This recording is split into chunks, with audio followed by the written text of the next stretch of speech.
This is episode 240 of the Focused Mindset podcast. And today we're going to talk about intentionality. And I'm going to tell you a little bit about some lessons that I learned from the most recent conference I was at and spoke at, and some of the takeaways that I had, both from the material and even more so what I took away internally.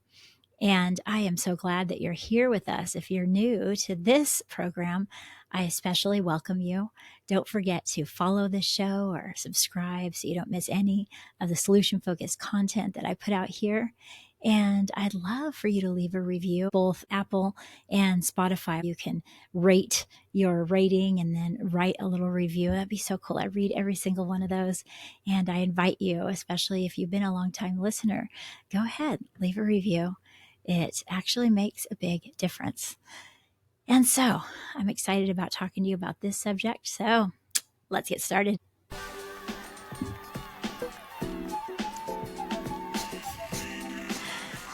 This is the podcast that we adjust our mindset so we can build strong connections and have amazing conversations using the solution-focused approach.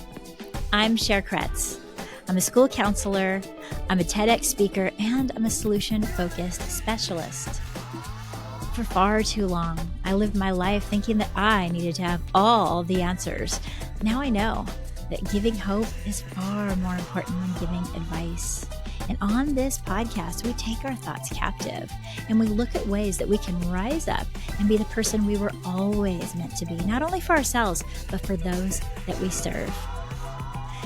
Now, you can jump over to our website, thefocusedmindset.com, to learn more about our products and services, or over to Amazon to get the journaling notebook, 30 Days to Higher Hopes. Let's get started.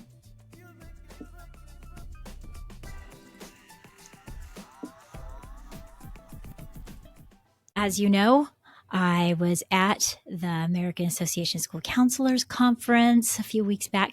A few weeks before that, I was at the very same Long Beach arena for a volleyball tournament. So my daughter's volleyball club, she just goes here, there, and everywhere. And one of the big tournaments are in Long Beach. Lo and behold, the conference was in the same room, although you would have never known. It was completely transformed when you're in it for the volleyball tournament. It's this massive room with wall to wall to wall volleyball courts. And it is so loud with the whistles blowing and everything. And then I walk into the conference and it's just transformed into a place to eat and hang out and all of the vendors. And it was actually the same room that the vendors were in, and the tables where we ate was the same arena. Now, Long Beach Convention Center is huge, like a convention center that's probably in your area, and even more, much, much larger than I had even ever known. And I learned that at the conference. And so you get your steps in. Let's just say that you get your exercise. So we were going up and down stairs and all around the whole time. Now, I want to share something with you. If you're listening on audio, you won't be able to see this, but my daughter's volleyball tournament, they gave us all these amazing things to hold up when our girls were on the court. You've got to check this out. Woo, woo, woo, woo. This is my daughter's face in a very big form. Do we look alike? And it was so, she is not one that likes the attention on her. She doesn't like that at all. And as she was in her huddle and she's getting ready to run out, I just kind of like put this up, and the look on her face of horror of like, what's that? Put that down. So my daughter and I were, regularly lifting that little sign up to embarrass her because, partly our job, right? And it was super duper fun. And I'll tell you what, like that whole experience of her being on the team she was on, she's 17, but she was on an 18s team.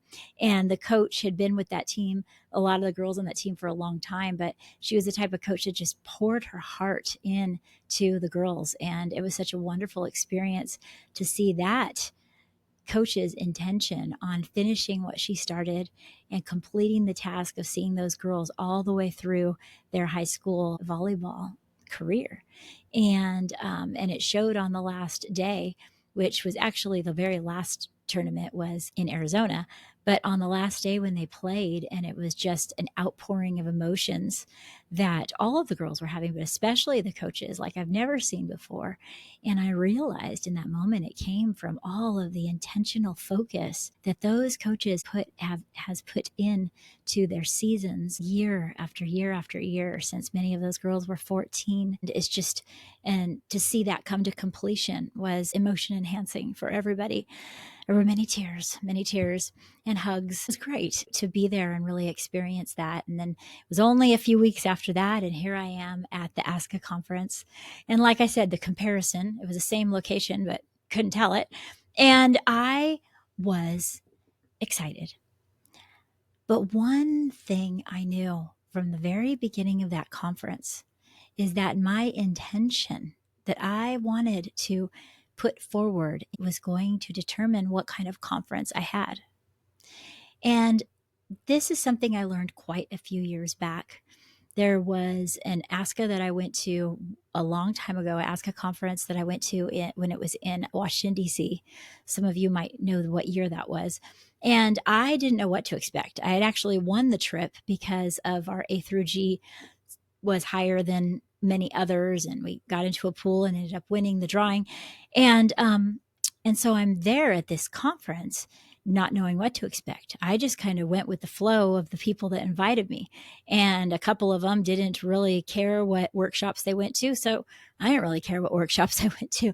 And even though that was an amazing experience, I walked away from it thinking I needed to be intentional if I wanted to really get the most out of it. And it wasn't that many years later that I put in a proposal with Dr. Linda Metcalf. I think I want to say 2021. Yeah, I believe so. And it got accepted.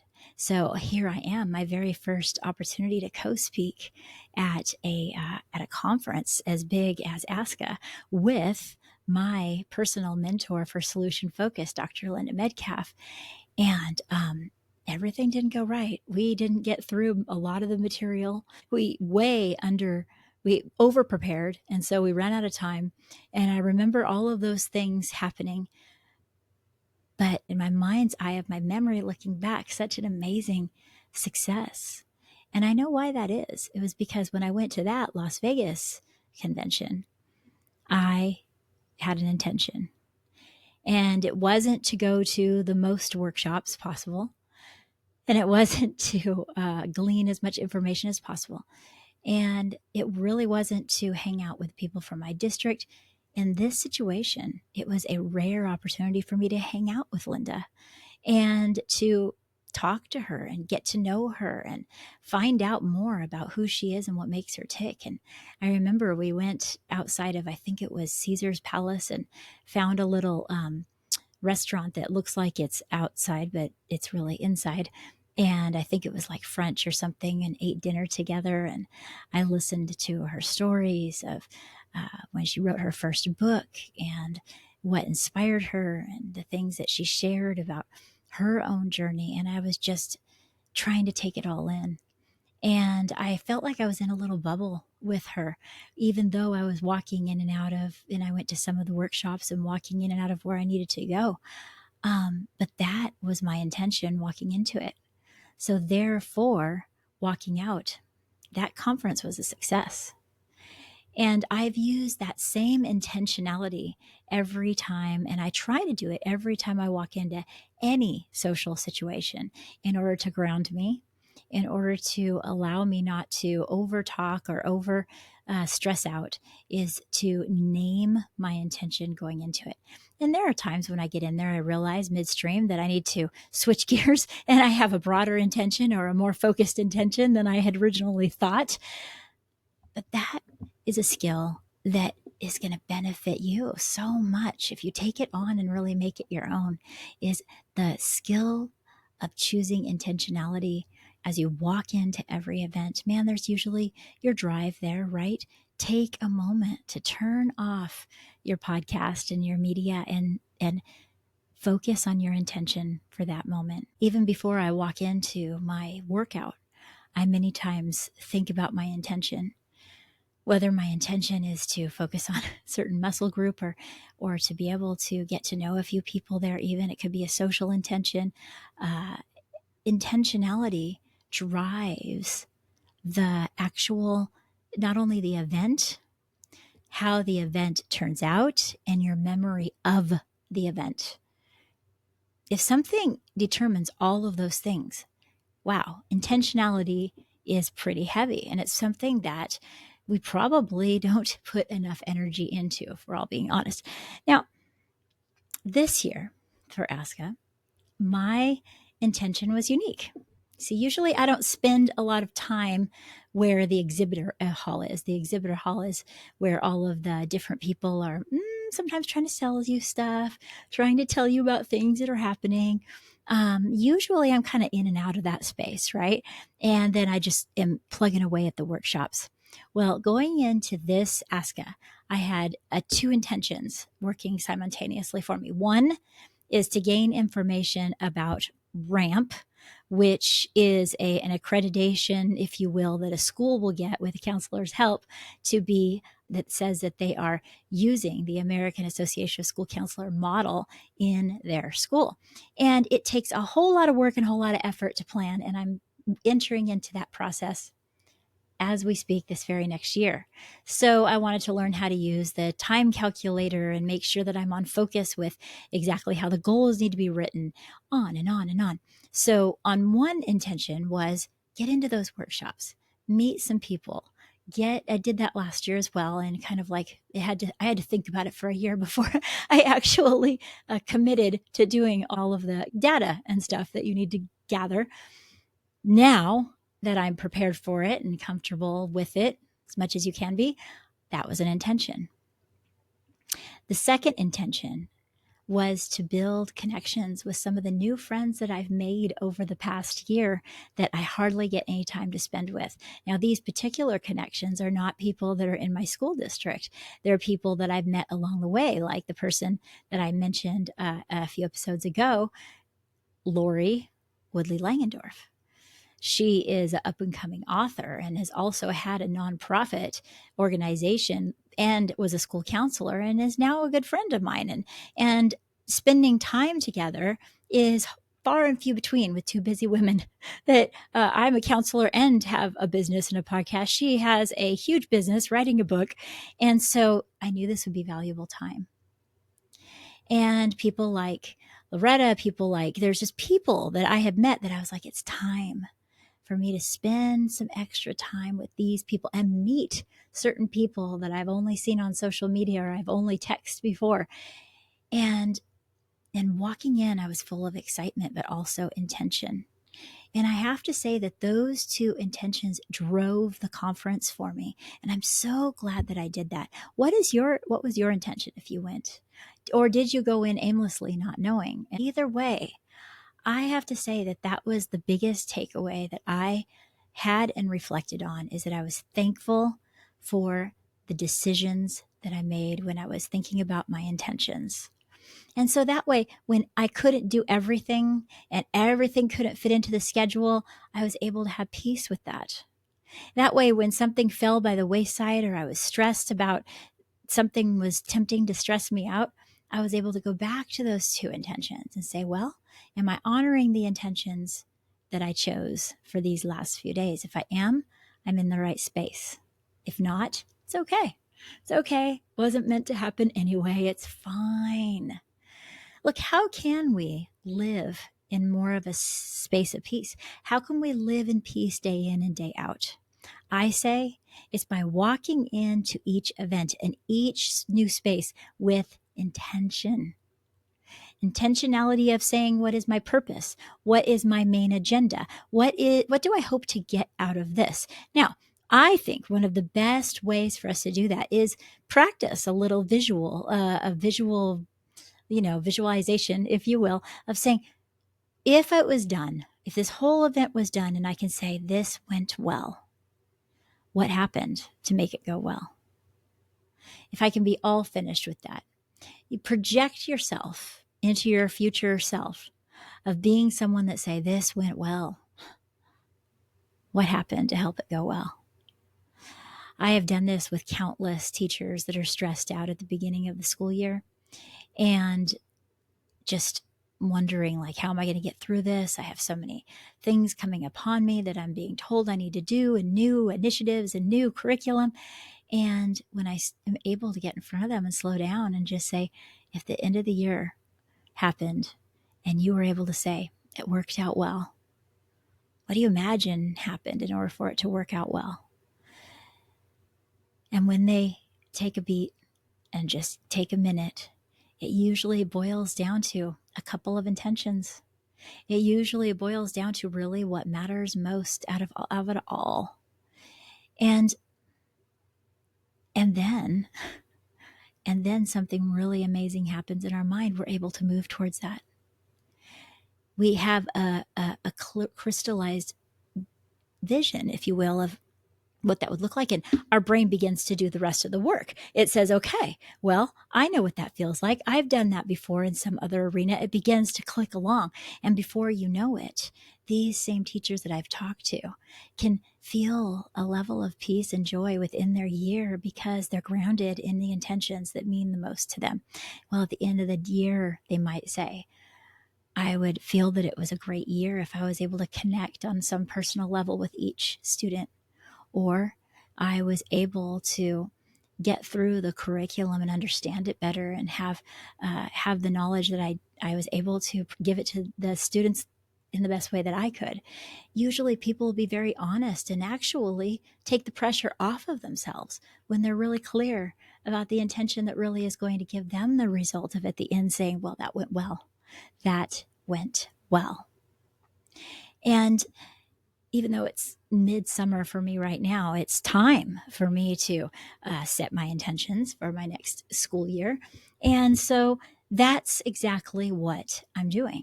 And that's exactly why I feel so wonderful to be able to think back at this whole conference and saying that intentionality served me well. You know, at the time I did get caught up now and then thinking, oh my gosh, I have a workshop, and it wasn't until after the weekend. So it was on Monday, and it took a lot of energy for me to put the workshop saying, I already did the work for it. I'm not going to think about it. I'm going to set it aside, and I'm going to focus on my intention and be present here. And that made a really, really big difference. And amazingly, and I shouldn't have been surprised, the workshop turned out fine. I didn't need to overthink it and overanalyze it and put energy into it every single night. I needed to let it happen. I remember talking to my husband on the phone. Things went wrong, as they always do. And one of the things that went wrong was my husband wasn't able to go with me. And usually he does. And we had actually planned for him to. We had actually planned that he was going to go. He had had some surgery, and we figured he'd just, no big deal. Recover from the surgery, no big deal. And then he'd be there and we'd be hanging out. He pictured himself hanging out by the pool and all of this stuff. And nothing could be further from the truth of what actually happened. The surgery took longer to recover from than he thought. And the room that we got was not comparable for him to be there. The pool was an inside pool that was very small, on and on and on. So he ended up staying home completely. And so that wasn't going well. And, so I had talked to him on the phone, and he said, there's something about that is that you've done talks enough to where even if you don't prepare, once you get up there, you feed off the energy of the people, and it just seems to go well. And so you have no reason to be worried about that. And I have to say that was one of those comments that I'd let come into me, let it calm me down even that little bit more. He doesn't even know that. He'll probably listen to this podcast and be like, oh, I'm so glad my words were helpful. Yes, honey, your words were helpful. So that was part of being able to put that stress aside and being intentional about the connections that I was making and the people that were directly in front of me in that moment. The moment that we're in only happens then. It's that precious moment that we have. And if we're constantly in anxiety, thinking about what might happen, what could have happened, what did happen, what should happen, we rob ourselves of that moment that we're in. And each moment is special and unique. Now, Another thing that I want to talk about is affirmations. Sometimes I think that we put out affirmations as some lofty, huge thing that we really, really want to happen. And then somehow magically it's supposed to just come true. I think affirmations and being intentional should really go hand in hand. Once you know your intentions, you should create an affirmation that actually helps the intention be something that actually happens. So, an affirmation would be it's an action, right? I am going to meet people and talk to them and smile. I'm going to find joy in this moment. I'm going to be visible. And then your mind begins to think, where do I need to be? And for me, it was more in the where all of the vendors were and things. There were people that were in there that I wanted to talk to. So I spent more time with that and enjoying it and taking in everything and saying hi. And I missed a lot of pictures, but taking pictures when I could. And that was the affirmation part. And that is the way that we can create an affirmation that actually moves us towards the action that we need to take. We gather our thoughts about something, kind of like the planning phase is our intention. What is your intention exactly? And the start phase is the affirmation that actually names out the action that we're going to do. And then we just absolutely 5, 4, 3, 2, 1, blast off, go for it. And then it's amazing how it works out. I know that you have something that you're going to, I don't know, maybe it's a wedding, an event, a party. It could be an something for work, something you paid for.